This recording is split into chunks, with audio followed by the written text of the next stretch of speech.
महापुरुषों ने तो इतना कहा सर्प का संग कर लेना ठीक है, लेकिन विषयी पुरुष का नहीं। गोस्वामी तुलसीदास जी ने तो कहा बरुभलवास नरक करता था, दुष्ट संग जनि देव विधाता। नरक का वास अच्छा है, लेकिन विषयी पुरुष का संग अच्छा नहीं। बहुत सूक्ष्म विषय है।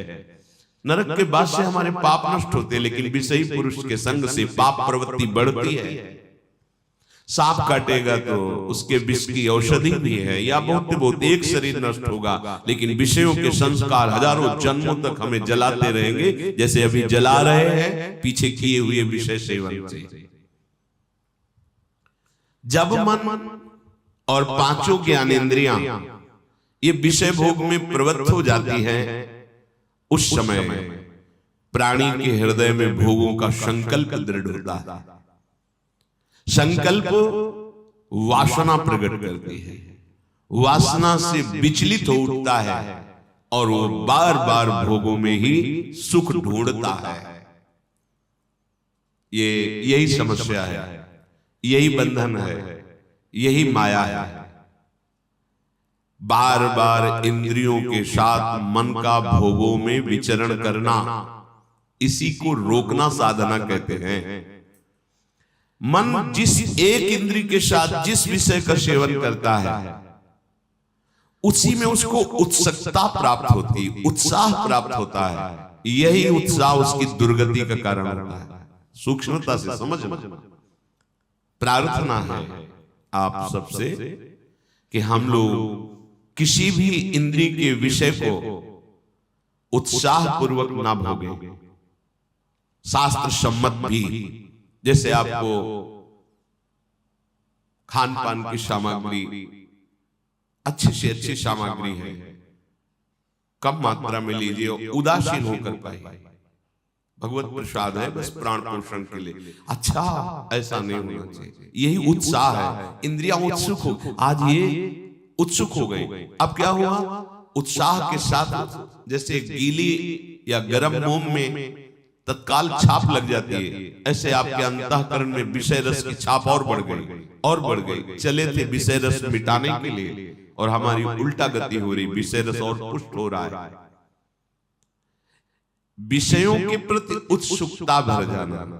हमने देखा है महापुरुषों को, जब यमुना किनारे बिंदौर की तरफ भ्रमण कर रहे थे, हमारे दो ही मार्ग थे, गंगा का किनारा और यमुना जी किनारा।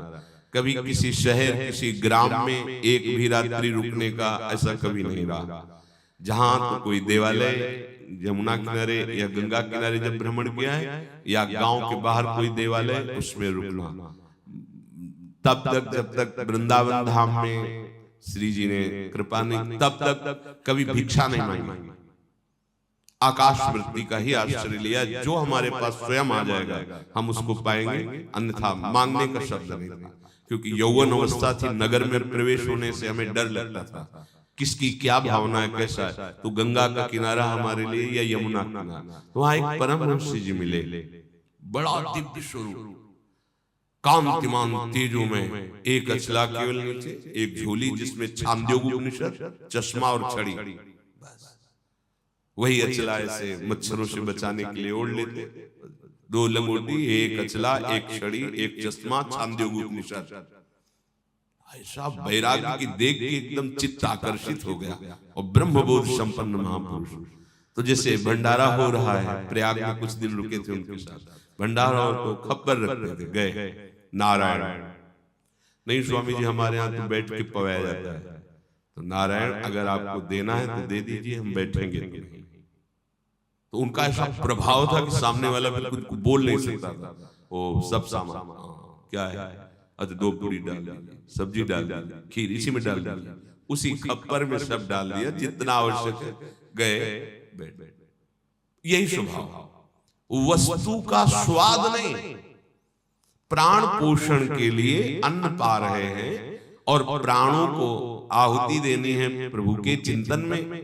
एक एक श्वास की आहुति बहुत बड़ी यज्ञ है। एक एक श्वास में हम अपने आराध्य देव का चिंतन कर रहे हैं, तो ये प्राणवायु का हवन हो रहा है पर ब्रह्म परमात्मा तत्व में। ये जो इंद्रियों के स्वाद में अपने लोग उछल जाते हैं, उत्साहित हो जाते हैं, ये हम अपने परमार्थ को नष्ट करते हैं, जान नहीं पा रहे। ध्यान रखना है। हमारे प्रभु का स्वभाव, आप जैसी इच्छा करोगे भजन करते हो पूर्ण हो जाएगी। जो इच्छा करी हो मन माही, हरि प्रसाद कछ दुर्लभ नाही। तुम जो चाहोगे मिलेगा। लेकिन बाबा जी बने हैं या परमार्थ मार्ग के पथिक बने, चाह मिटाने के लिए, चाह को पुष्ट करने के लिए, चाह बढ़ाने के लिए नहीं। इसमें आपको हट करना पड़ेगा। अलग अलग स्वाद लेने की चेष्टा छोड़िए। यही चेष्टा तुम्हें और इंद्रियों के भोगों में फंसा देगी। यही उत्साह तुम्हारे पतन का कारण होगा। भोग के लिए उत्साह होना ये परमार्थ विहीन अंतःकरण का लक्षण है। परमार्थिक का जो अंतःकरण है वो उत्कंठा पूर्वक भगवत चिंतन के लिए उत्साहित रहता है। अगर हमारा हृदय भोगों के लिए उत्साहित है तो तुम्हें जलन नहीं होती, तुमको क्लेश नहीं होता कि हम अपने मार्ग से विमुख उत्साह कर रहे हैं। जथा लाभ संतोष सदा काहू सो कछ न चाहो। कोई कच्चा पक्का ये वो कोई मतलब नहीं। भाग्य प्रारब्ध के अनुसार या प्रभु के विधान के अनुसार जो है उसको उचित रूप, हाँ 2 रोटी डालिए, सब्जी डालिए, बस प्राण पोषण करना है और भगवत तत्व में लीन होना है। खा पी के खूब भोगों को थोड़ी भोगना है। और गृहस्थ धर्म में भी आवश्यकता अनुसार भोगों के सेवन का आदेश है। अगर आवश्यकता से विपरीत चेष्टा करोगे आहार विहार की, तो विपरीत चेष्टा फिर आपकी अन्य इंद्रियों की होगी, वो अधर्म हो जाएगा। चाहे जो कोई हो, अध्यात्म सुख लेना है तो इंद्रियों के भोगों में उत्साह न रखते हुए केवल प्राण पोषण या भगवत आज्ञा का पालन करने के लिए, चाहे वो गृहस्थ हो या विरक्त हो, जैसा शास्त्र सिद्धांत है उसके अनुसार चले। उत्साह पूर्वक भजन करने में वृत्ति लगनी चाहिए। अधिक से अधिक वो 11 माला जपता है, 21 माला जपे, 51 माला जपे, अधिक से अधिक उत्साह हो। नाम कीर्तन में, वाणी गायन में, संयम में, कम सोने में, कम खाने में, कम बोलने में, इसमें उत्साह हो। उत्साह पूर्वक प्रपंच वार्ता करने में, प्रपंच चिंतन करने में, भोगों को भोगने में, यह अध्यात्म मार्ग के पथिक का लक्षण नहीं है। सबके अंदर इंद्रियों का विषयों के प्रति आकर्षण और उत्साह रहता है। इसी को नष्ट करना साधना है। मना कष्टान इंद्रियाणि प्रकृति स्थानि कर सकी, उसी को उल्टा करना है हमको। प्रकृति की तरफ नहीं, परमात्मा की तरफ आकर्षित करना है। तो कमर कस के जब इस मार्ग में तुम चलोगे तो तुम्हें सहयोग मिलेगा, आराध्य देव का, गुरुदेव का बल मिलेगा और उसी बल से हम आगे बढ़ते हैं। तो मन जिस इंद्री के विषयों का सेवन करने जाता है उस विषय में वो उत्साहित हो जाता है। सब देखो हृदय में, और वही उत्साह दृढ़ चिन्ह बना देती, संस्कार बना देती भोग के। और भोग उपभोग में प्रवृत्त होते होते वो अपने स्वरूप को भूल जाता है, उद्देश्य को भूल जाता है। ऐसा होता है। ततः संकल्प बीजेन कामेन विषयेषु विद्यापतति लोभाग्नौ ज्योतिर्लोभात् पतंगवत्। अब उसका संकल्प पे संकल्प बनता रहता है भोगों का। आज ये भोगा, कल वो भोगेंगे, ऐसा अगर मिले तो अच्छा है, ऐसा भोगे तो अच्छा है। अब वो संकल्प विषय रूपी बाणों से अंतःकरण को बींध देता है।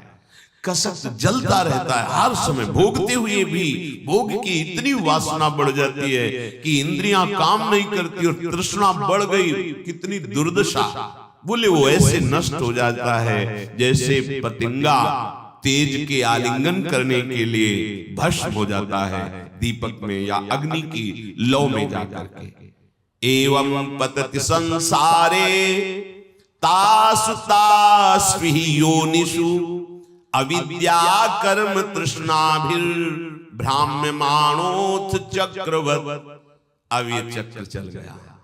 भोग भोग से संस्कार, तृष्णा, वासना, कामना, इस प्रकार ये अविद्या और भोग कर्म का तृष्णा द्वारा ऐसे चक्र की रचना हुई कि अब वो संसार में बार बार नीच योनियों में जन्म लेता रहता है और महान दुख प्राप्त करता है।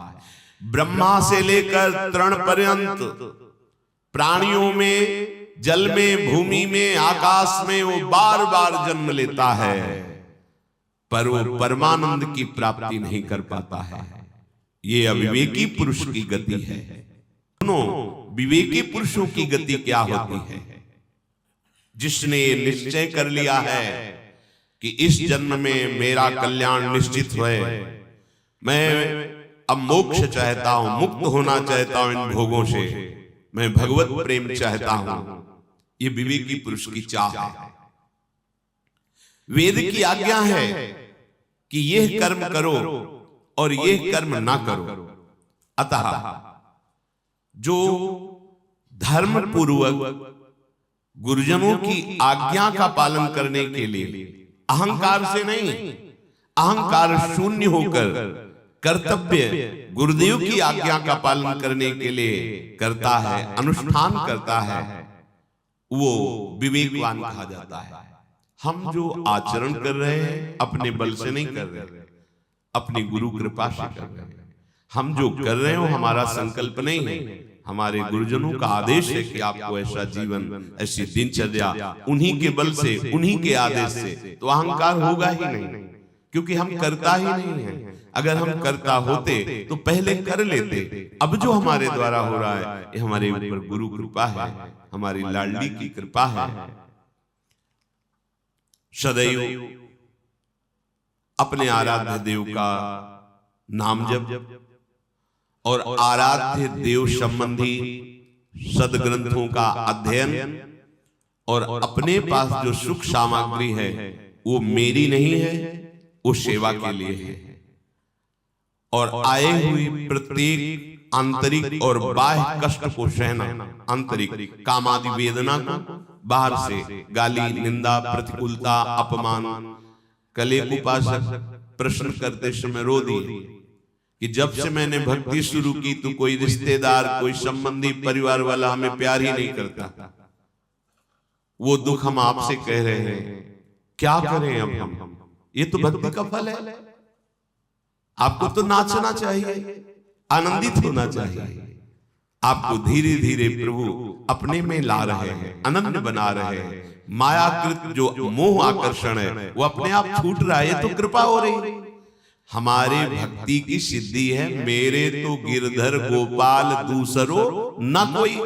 तो ये हम कर नहीं पा रहे। मेरे प्रभु देखो कैसी कृपा करे कि कोई हमें प्यार नहीं कर रहा, कोई हमें ऐसा भाव नहीं दे रहा कि मैं आपका हूं। तो कितनी कृपा है।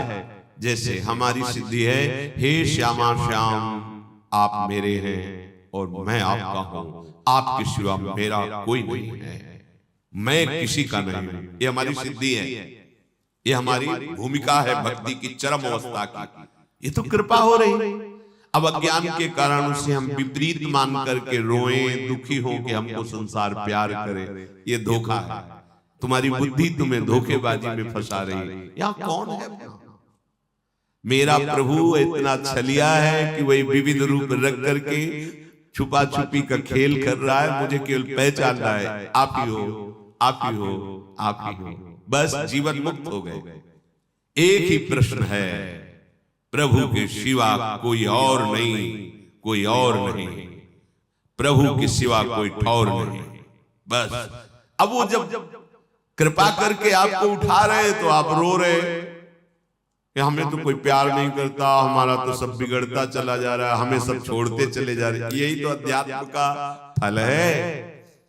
वैसे ही सब छोड़ देंगे तुम्हें, तुम किसी को साथ नहीं रख पाओगे, कोई तुम्हें साथ नहीं रख पाएगा। अंत ही तो ही तजेंगे पामर, तू न तजय वही ते, मन पछतई है और शर्मीते। तो जो आंतरिक क्लेश और बाह्य क्लेश, इनको सहना और अपने प्रति जो कोई अपराध करे उसे क्षमा करना, दंड देने की भावना न होना, सदैव सत्य मार्ग का अनुसरण करना, मन और इंद्रियों को निर्विषय करना, ये है विवेकी पुरुष का लक्षण, ये है विवेक मार्ग। जो निष्काम भाव से ऐसा अनुष्ठान करे तो बहुत जल्दी उसको मोक्ष पदवी प्राप्त हो जाए, भगवत साक्षात्कार हो जाए। यदि सकाम भाव से करे तो सारी कामनाओं की पूर्ति हो जाए, फिर भी निष्कामता आएगी, क्योंकि भागवतिक मार्ग है। अगर इन्हीं कर्तव्यों का अभिमान युक्त पालन किया जाए तो पतन होने की संभावना है। पूर्णतया तुम्हारा कोई संकल्प नहीं होना चाहिए। संकल्प आराध्य देव गुरुदेव का कर्तव्य रूप में जो मैं उपदेश मिला है उन्हीं के बल से पालन कर रहे हैं। बस ये बात समझोगे तो कभी अहंकार नहीं आएगा। चाहे सत संकल्प हो चाहे असत संकल्प हो, संकल्पों का करना ही बंधन कारक है।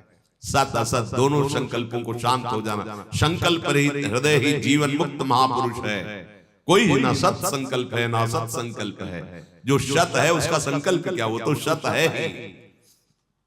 पूर्णतया संकल्पों का शांत हो जाना, इंद्रियों का भली प्रकार से वश में कर लेना, कभी भी किसी को कष्ट ना देने की भावना होना, सदैव गुरु की सेवा और आज्ञा में संलग्न रहना, साधन उपयोगी ही आहार करना, साधना में बाधा न पहुंच जाए। ये खुद के अनुभव की बात है।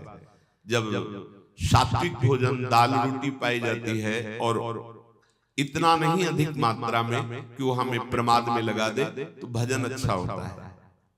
और जब बहुत अच्छे अच्छे जो पदार्थ कहे गए वो पाए गए हैं तो देखा गया है कि बुद्धि भजन में कम लगती है और नाना प्रकार की प्रापंचिक वृत्तियां जागृत होती हैं।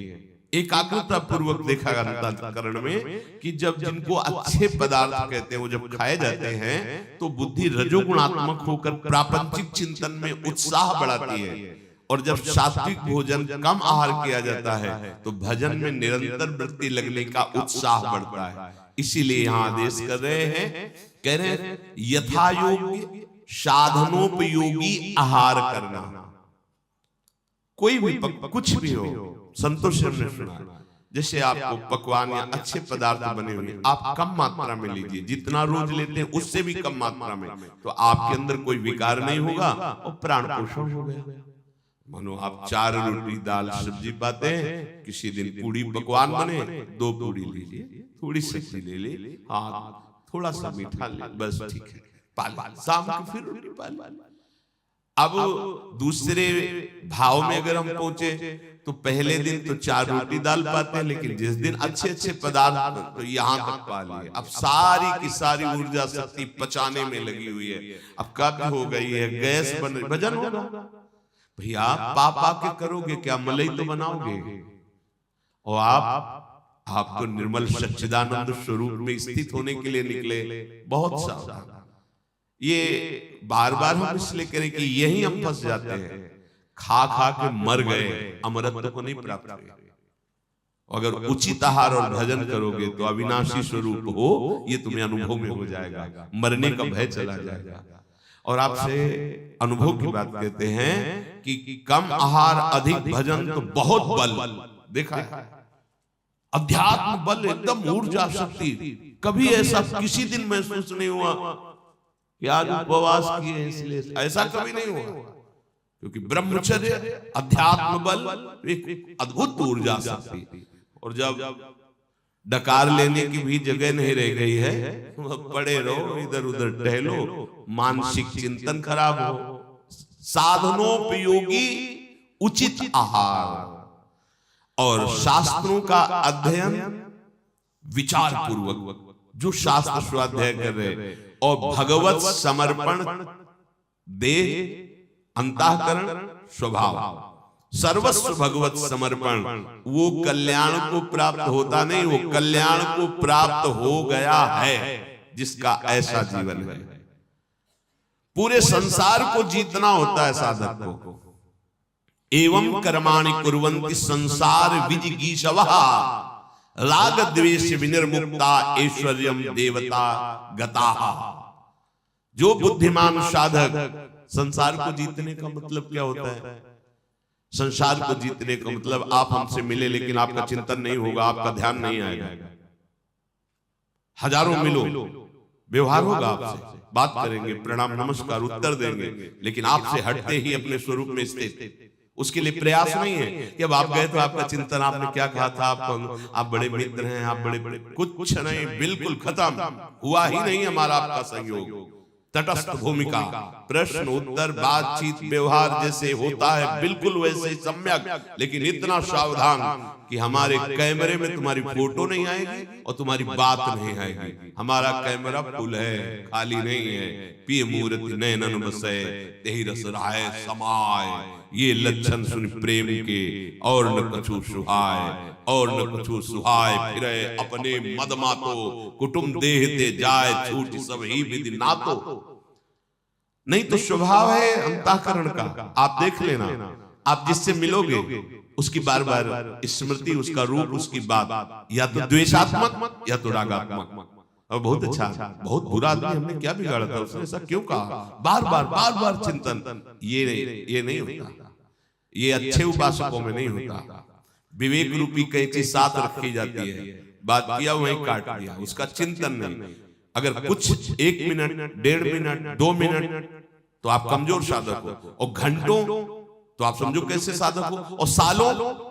उसने हमको ये कहा था, संसारी पुरुष होता जीवन भर याद रखता है, इसने हमको गाली दी थी, फंसेगा कभी, ये सब परमात्मा